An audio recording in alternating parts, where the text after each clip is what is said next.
I've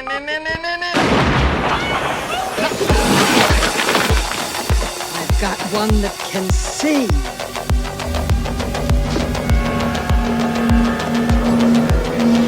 He can see us. And here we go.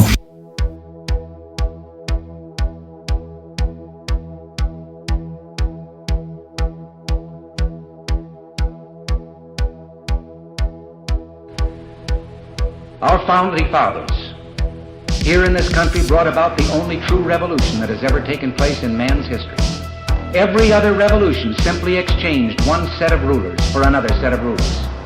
But only here did that little band of men so advance beyond their time that the world has never seen their like since evolve the idea that you and I have within ourselves the God-given right and the ability to determine our own destiny. Freedom is never more than one generation away from extinction. We didn't pass it on to our children in the bloodstream. The only way they can inherit the freedom we have known is if we fight for it, protect it, defend it, and then hand it to them with the well-taught lessons of how they in their lifetime must do the same. And if you and I don't do this, then you and I may well spend our sunset years telling our children and our children's children what it once was like in America when men were free.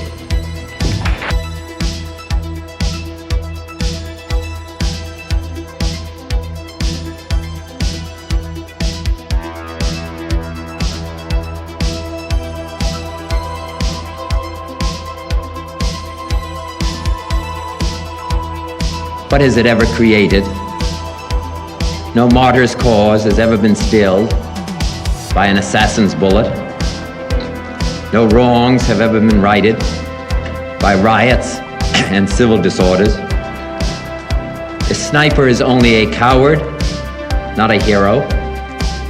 And an uncontrolled or uncontrollable mob is only the voice of madness, not the voice of the people.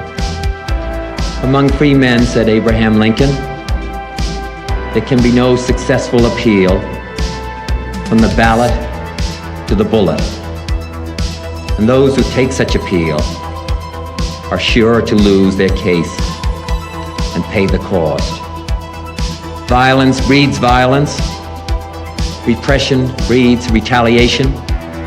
And only a cleansing of our whole society can remove this sickness from our souls.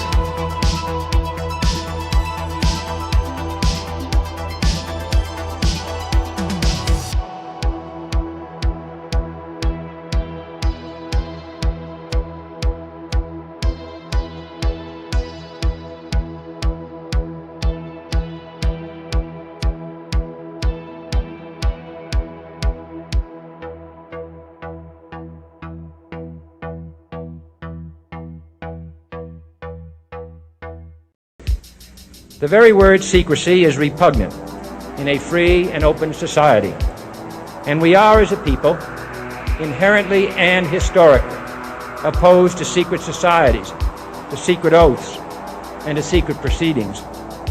We decided long ago that the dangers of excessive and unwarranted concealment of pertinent facts far outweighed the dangers which are cited to justify it.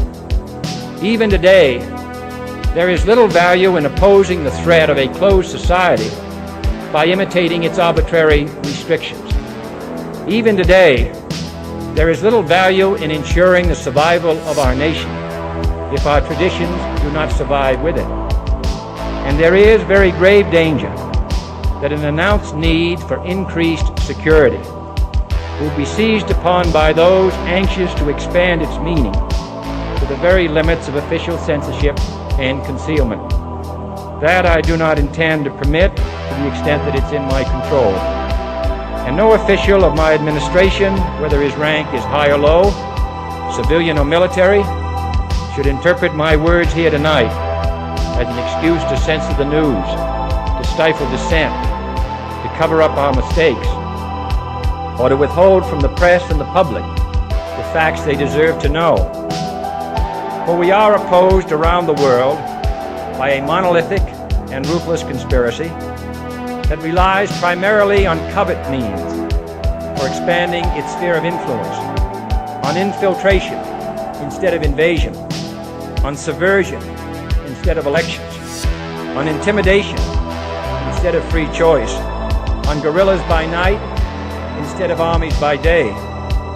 It is a system which has conscripted vast human and material resources into the building of a tightly knit, highly efficient machine that combines military, diplomatic, intelligence, economic, scientific, and political operations.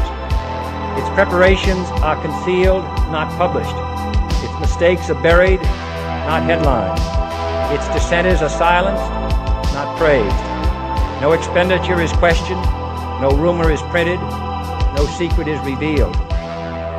No president should fear public scrutiny of his program, for from that scrutiny comes understanding, and from that understanding comes support or opposition, and both are necessary. I am not asking your newspapers to support an administration, but I am asking your help in the tremendous task of informing and alerting the American people.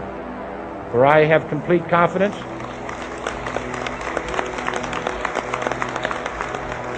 in the response and dedication of our citizens whenever they are fully informed. I not only could not stifle controversy among your readers, I welcome it. This administration intends to be candid about its errors. For as a wise man once said, an error doesn't become a mistake until you refuse to correct it. Quiet, quiet.